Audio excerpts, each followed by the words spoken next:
آقائے کریم رؤوف الرحیم احمد مجتبیٰ جناب سیدنا محمد مصطفیٰ صلی اللہ علیہ وسلم، اس مبارک کا وہ خوبصورت زندگی، اللہ کا محبوب، لیکن اللہ کے بارگاہ میں کیا دعا تھی؟ فرمایا یا اللہ جب بھی مجھ پر وقت آئے، جب بھی میں دنیا سے جانے لگوں، یا اللہ میری امت کی موت کی تکلیف، میرے امت کی دنیا سے جانے کی تکلیف بھی میرے اوپر ڈال دے، تاکہ میرے امت پر سے اس کا موت جو ہے وہ آسان ہو جائے۔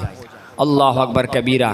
حضور نے کیا کہا؟ اللہ اللہ ان الموت لسکرات، موت کی بہت سخت گھڑیاں ہے، جب انسان کا روح نکلتا ہے میرے بھائیوں مشکل گھڑی ہے۔ یا رسول اللہ ہم کون سا عمل کریں کہ ہمارا آخری خاتمہ آسانی کے ساتھ ہو؟ ہم کون سا عمل کریں کہ ہم جب دنیا سے جائیں تو ہم پر موت کی سختیاں آسان ہو؟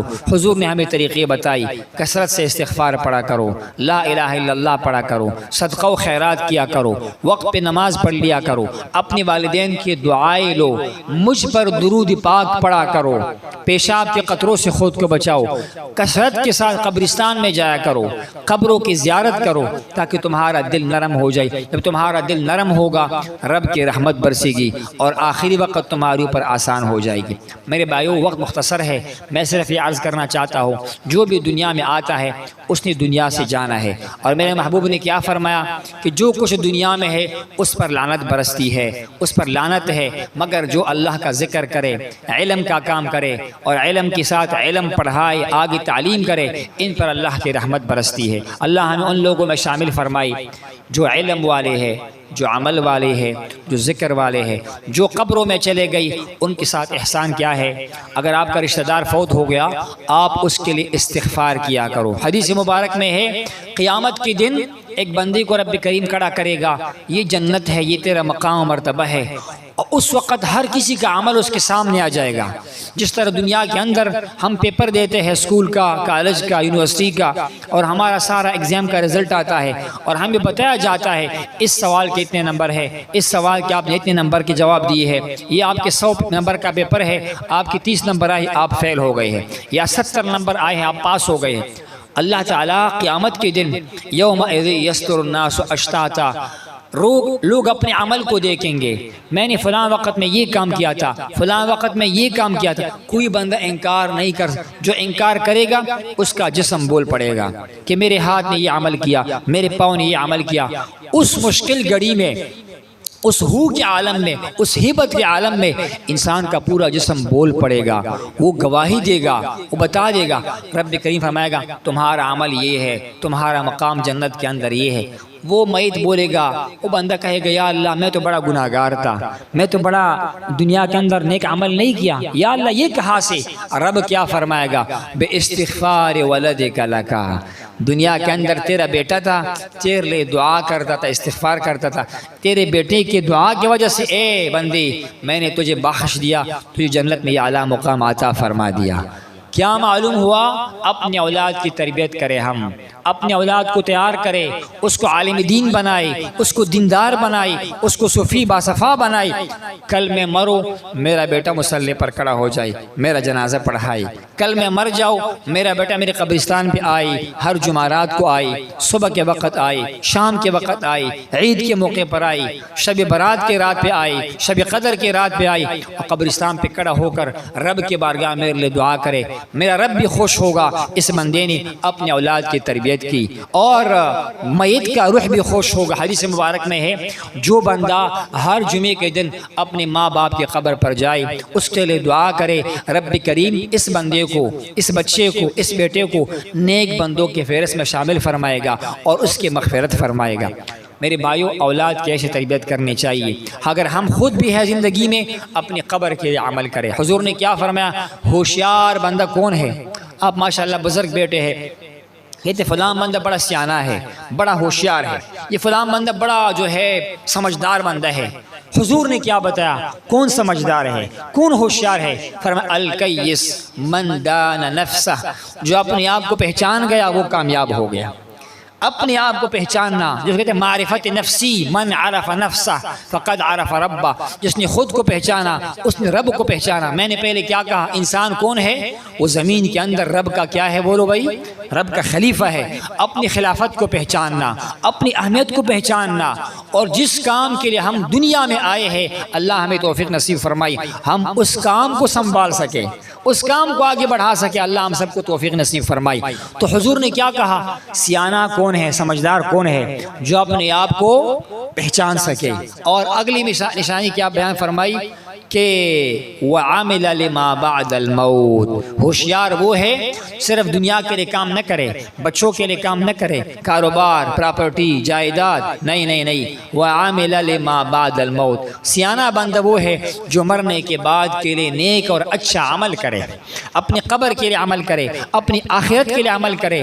مرنے کے بعد قبر کی سختیاں ہے، قبر کے بعد حشر کی سختیاں ہے، وہاں پولیس رات ہوگا، وہاں ہمارے اعمال کو تولا جائے گا، وہاں دھوپ سر پہ کڑا ہوگا، 1000 سٹاپ ہے۔ کتنے سٹاپ ہے؟ 1000۔ ہم کراچی جائیں گے 2 سٹاپ کریں گے، ہم اگر کوٹہ جائیں گے 3 سٹاپ کریں گے، ہم اگر جناب والا سعودیہ جائیں گے بس پہ یا کوچ پہ 10 12 15 20 سٹاپ کریں گے۔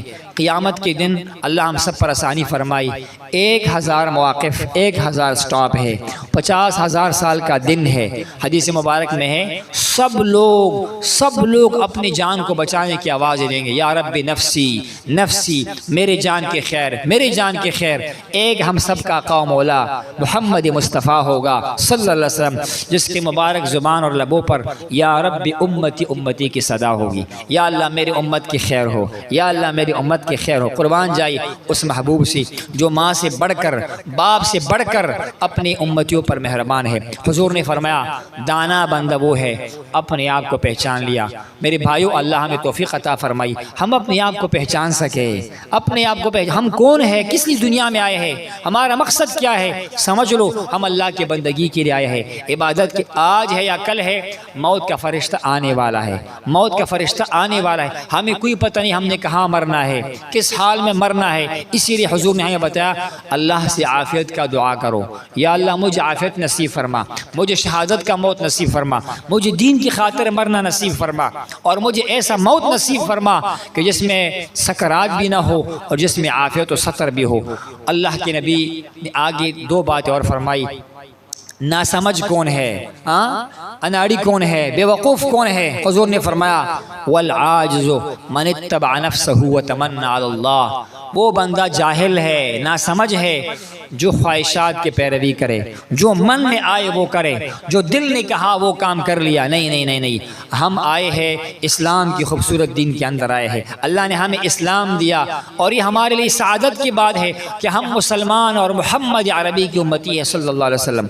اللہ کے انبیاء کی دعا کیا ہے، یا لیتنی کنت من امت محمد صلی اللہ علیہ وسلم، ایک کاش میں محمد مصطفیٰ کی امت میں۔ موسیٰ علیہ السلام کی دعا، جناب عیسیٰ کی دعا علیہ السلام، اللہ نے ہمیں امتی بنایا حضور کا، ہمیں مسلمان بنایا۔ ان الدین عند اللہ الاسلام، یہ کتنی بڑی سعادت اللہ نے ہم لوگوں پر کیا ہوا ہے۔ اسی لیے ہم پابندی کے اندر ہیں میرے بھائیو، کیا ہے؟ پابندی کے اندر ہے۔ پابندی کیا ہے؟ اللہ نے ہم پر 5 نمازیں فرض کی ہے، یہ 5 نماز پڑھنا ہر مسلمان بالغ مرد عورت پر کیا ہے بولو بھائیو؟ فرض ہے۔ لیکن سعادت کیا ہے؟ 5 نماز آپ پڑھیں گے اللہ تمہیں 50 نمازوں کا ثواب عطا فرمائے گا۔ ہم پر 1 ماہ کے روزے فرض ہے، 30 دن 29 دن، اگر ہم 1 ماہ کے روزے رکھیں گے اللہ ہمیں آدھے سال 6 مہینوں کے روزوں کا ثواب عطا فرمائے گا۔ اور ایک حدیث مبارک میں ہے ایک بندہ اگر رمضان کے روزے رکھے، ساتھ میں شوال اگلی مہینے کے 6 روزے رکھے، اللہ اس کو پوری سال کی روزوں کا ثواب عطا فرمائے گا۔ بہت سارے ہمارے لیے آسانیاں بھی ہیں اس دین کے اندر الحمدللہ، لیکن ہم پابندی میں ہیں، ہم سختی میں نہیں ہیں۔ دین میں سختی نہیں ہے لیکن دین میں پابندی ہے۔ ہم جانور نہیں ہے جو آئے کھائے پیے، نہ حلال کا خیال، نہ حرام کا، نہ نظر کا۔ میرے بھائیو، نظر کا حساب ہوگا، کان کا حساب ہوگا، زبان کا حساب ہوگا، ہمارے چلنے پھرنے کا۔ رب کریم کی ہاں من یعمل مثقال ذرۃ خیرا یرہ، آپ نے کھیت کے اندر کام کیا، گھر میں کام کیا، مسجد میں میں کیا، اکیلے میں کیا، بازار میں کیا، ان سب کو نوٹ کیا جاتا ہے۔ فرشتے ہمارے دائیں بائیں کندھوں پہ بیٹھے ہیں، نیک عمل برا عمل سب لکھا جاتا ہے۔ حضور نے کہا بدبخت وہ آدمی ہے، ناسمجھ وہ آدمی ہے جو خواہش کے پیچھے چلے پھر بھی امید رکھے کہ اللہ مجھے معاف فرمائے گا۔ نہیں، اللہ پر امید رکھنے کے لیے آپ کا عمل بھی اچھا ہونا ضروری ہے۔ بہرحال وقت مختصر ہے، میں شاید ٹائم زیادہ لے گیا، معافی چاہتا ہوں، لیکن عرض کرنے کا مقصد یہ ہے کہ اللہ تعالیٰ نے ہمیں پابندی میں ڈالا ہوا ہے۔ اللہ ہمیں توفیق عطا فرمائی، ہم اپنے آپ کو پہچانیں، موت کے لیے تیاری کریں۔ خلخوانی کا مطلب صرف یہ نہیں ہے کہ ہم رسم پورا کریں، خبردار رسم کو فالو کرنا، رواج کو فالو کرنا وہ بھی شریعت کے ضمن میں ہوگا تو قابل قبول ہوگا۔ حضور نے کہا قبرستان میں جاؤ، میت کے لیے دعا کرو، صدقہ و خیرات کرو، یہ سب اچھے اعمال ہے۔ مقصد کیا ہے؟ دو مقصد یہ ہے، میت کو فائدہ ہو جائے، نمبر دو ہمارے دل میں خدا کا خوف پیدا ہو جائے، ہمیں بھی قبر کا یاد آئے۔ عثمان ذو النورین حضور کا یار، حضور کا خلیفہ، حضور کی دو شہزادیوں کا شوہر، وہ مبارک قبرستان میں جاتا ہے اور سخت روتا ہے، اتنا روتا ہے آپ مبارک کا مبارک داڑھی سارا پانی سی آنسوں سے تر ہو گیا۔ کسی نے کہا اے عثمان، حضور نے آپ کو جنت کی بشارت دی ہے۔ حضور نے کیا فرمایا؟ عثمان تیرا گھر جنت میں میرے گھر کے سامنے ہوگا، اور فرمایا عثمان لکل نبی رفیق ورفیقی فی الجنت، عثمان ہر نبی کا جنت میں ایک ساتھی ہوگا، سنگت والا پڑوسی ہوگا، اور میرا ساتھی کون ہوگا؟ میرا عثمان ذو النورین ہوگا۔ عثمان آپ پھر بھی رو رہے ہیں۔ عثمان نے کیا جواب دیا؟ میں نے محبوب عربی سے سنا ہوا ہے، اللہ کے نبی نے فرمایا عثمان قبر کے عذاب اتنے سخت عذاب ہے، انسان قبر میں جاتا ہے، قبر کے دائیں بائیں حصے اس پر چمٹ جاتے ہیں، اور انسان اللہ نہ کرے اگر گناہگار ہے، فاسق ہے یا کافر ہے، اس کے دائیں ہاتھ کی پسلیاں دائیں طرف کی پسلیاں بائیں طرف کی پسلیوں میں جو ہے وہ گھس جاتی ہے، بائیں طرف کی پسلیاں دائیں پسلیوں میں گھس جاتی ہے۔ حضور نے فرمایا کہ اگر وہ میت کی چیخی اور پکار انسان سن لے، وہ سارے انسان بے ہوش ہو کر گر پڑ جائیں گے، لیکن رب اس کی چیخوں کو ماں سوائے وہ ہوائی مخلوقات کے یا درند و پرند کسی کو نہیں سناتا ہے، انسان نہیں سنتا، جنات نہیں سنتے ہیں۔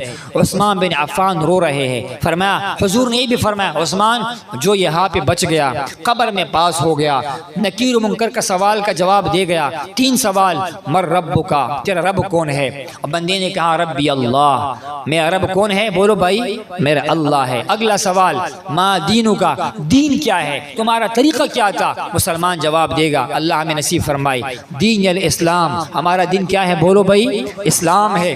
اور تیسرا سوال اللہ کے محبوب کے بارے میں، رخ والضحیٰ کے بارے میں، ما تقول فی حق ھذا الرجل، بتا یہ مدینے کا تاجدار کون ہے؟ مسلمان کہے گا ھذا عبد اللہ ورسولہ، یا اللہ تیرا بندہ تیرا رسول ہم سب کا قوم والا محمد مصطفیٰ ہے صلی اللہ علیہ وسلم۔ اور یہاں سے جواب آئے گا سچ کہا، تو کامیاب ہوا، جنت کے کھڑکی کھول دے۔ یہ ہے وہ سوال جو یہاں پاس ہو گیا۔ عثمان نے فرمایا، حضور نے کہا وہ بندہ کامیاب ہو گیا، اور جو یہاں پہ پس گیا اللہ ہمیں بچائے، جو قبر میں پس گیا، یہاں پر پس گیا، اس کے آگے اس سے بہت سخت مراحل ہے، مشکل مرحلے ہے، مشکل قبر تو پہلے سیڑھی ہے، برزخ ہے، دنیا اور آخرت کے درمیان ایک پل ہے، لیکن سب سے مشکل پل کیا ہے؟ وہ پھر حشر میں اٹھنے کے بعد ہے۔ تو اللہ ہمیں توفیق نصیب فرمائے۔ میرے بھائیوں، عرض کرنے کا مقصد یہ ہے کہ یہ ایصال ثواب قرخوانی کا مقصد کیا ہے؟ ہم اپنے دل میں خدا کا خوف پیدا کریں، اپنے عمل کو اچھا کریں، نیک عمل کریں، صدقات و خیرات کریں۔ ہمارے والد گرامی فرمایا کرتے تھے، پشاور میں قحط سالی تھی، وہ مبارک گندم منگواتا تھا زیادہ پیسے دے کر، اور وہ لوگوں میں تقسیم کرتا تھا۔ کسی نے کہا مشکل وقت ہے، آپ اتنے کل کی خیرات کر رہے ہیں، گندم ختم ہو جائے گی، آپ کا پیسہ ختم ہو جائے گا۔ تو آپ نے فرمایا رزق کا وعدہ میرے رب کا ہے۔ رزق کا وعدہ کس کا ہے؟ رب۔ کوئی بندہ بھوک سے نہیں مرے گا، بھوک سے کوئی نہیں مرے گا۔ قرآن نے کہا جو بھی دنیا میں آتا ہے اس کا رزق کس کے ذمہ پر ہے؟ اللہ کے ذمہ پر ہے۔ لیکن آپ نے فرمایا اس وقت صدقے کرنے کا جو ثواب ہے وہ فراخی کے وقت نہیں ہے، انسان اگر پیسوں میں ہے، دولت میں ہے اور وہ صدقات کر رہے، اس کا ثواب کم ہے، لیکن جب انسان پر مشکل وقت ہو اور لوگوں کو بھی مشکلات ہو، وہاں 1 درہم کا صدقہ کرنا بہت بڑا اجر ہے۔ اور میں چاہتا ہوں، فرماتے تھے، اپنی زندگی میں آخرت کا ذخیرہ کرو۔ آج میرے پاس صحت ہے، جوانی ہے، پیسہ ہے، کل بیماری آئے گی، بڑھاپا آئے گا، تندرستی آئے گی، میں کچھ نہیں کر سکوں گا۔ نہیں نہیں نہیں، میں نے اپنی قبر کے لیے آج سے تیاری کرنی ہے، اپنے حشر کے لیے آج سے۔ ام عائشہ نے کیا فرمایا؟ حضور کے پاس جو کچھ آتا تھا گھر میں جانے سے پہلے حضور مبارک اس کو مسجد کے اندر تقسیم فرمایا کرتے تھے۔ سبحان اللہ، یا اللہ والوں کا شان ہے۔ عرض کرنے کا مقصد یہ ہے، اللہ ہمیں توفیق نصیب فرمائے کہ ہم اس دن کی تیاری کریں، اپنی قبر کی تیاری کریں۔ اللہ تعالیٰ مرحومہ کی مغفرت فرمائے، ان کے لواحقین کو صبر جمیل نصیب فرمائے۔ اللہ تعالیٰ ہم سب کے حاضر قبول فرمائے، اپنے حبیب کی سچی محبت اتباع نصیب فرمائے، ہمارا آخری خاتمہ ایمان کے ساتھ ہو، اور ہمارے زبان پر یہ مبارک کلمہ حضور نے کیا فرمایا؟ کثرت کے ساتھ پڑھا کرو کہ لا الہ الا اللہ۔ یہ مبارک کلمہ خوبصورت کلمہ حدیث مبارک میں ہے، مسلمان کا عمل کو تولا جائے گا قیامت کے دن ترازو کے اوپر، اور اس کی برائیوں کا جو ترازو ہے وزنی ہو جائے گا، وزنی ہو جائے گا۔ اچانک ایک پرچی آ جائے گی، چھوٹے سی کاغذ کا ٹکڑا آ جائے گا، اور وہ نیکی کے پلڑے میں رکھا جائے گا، وزنی ہو جائے گا، اور وہ برائی والا پلڑا جو ہے وہ ہلکا ہو جائے گا۔ اب بندہ بولے گا یا اللہ یہ کیا ہوا؟ اچانک میرا عمل نامہ جو ہے اس میں نیکیوں کا وزن زیادہ ہو گیا۔ رب فرمائے گا تو نے اخلاص کے ساتھ، صدق کے ساتھ، صداقت کے ساتھ یہ مبارک کلمہ پڑھا تھا کہ لا الہ الا اللہ محمد الرسول اللہ۔ یہ اس کا ثمرہ ہے۔ ایک روایت میں ہے درود شریف کے بارے میں، ایک بندے نے درود پڑھا ہوگا اخلاص کے ساتھ، صدق دل کے ساتھ، ایک بار کا درود اللہ نے قبول کیا ہوگا، اس کے بدلے میں اس کا نیکیوں کا ترازو رب کریم بھاری فرمائے گا۔ اللہ تعالی عمل کرنے کی توفیق نصیب فرمائے۔ وآخر دعوانا ان الحمد للہ رب العالمین۔